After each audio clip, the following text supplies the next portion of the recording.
বসো। আমার ছেলের নাম আরিয়া।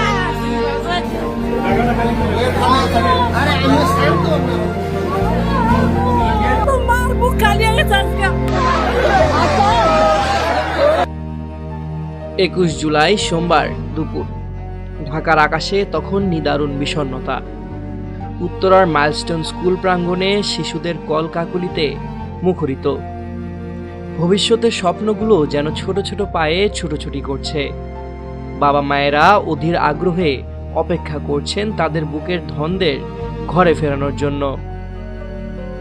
কিন্তু কে জানতো এই সাধারণ দুপুরে এমনই এক মহাপ্রলয় অপেক্ষা করছে? কে জানতো আকাশে উড়তে থাকা একটি প্রশিক্ষণ বিমান শুধু লোহার দণ্ড নয়, তাতে লুকিয়ে আছে এক অটুট প্রতিজ্ঞা, এক অবিশ্বাস্য আত্মত্যাগ। বেলা 1:06।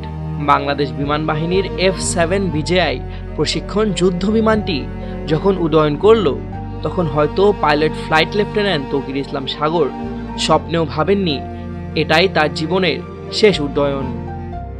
বাংলাদেশ বিমান বাহিনীর ৭৬তম ব্যাচের এই তরুণ পাইলটের এটি ছিল প্রথম একক মিশন। নিজের যোগ্যতা প্রমাণের আকাশ ছোঁয়ার এক পরম আকাঙ্ক্ষার প্রতিফলন। মাত্র ১৩ মিনিটের মাথায় বিমানটি নিয়ন্ত্রণ হারাতে শুরু করল। তাকে কন্ট্রোল রুম থেকে বারবার ইজেক্ট করার পরামর্শ দেওয়া হলো।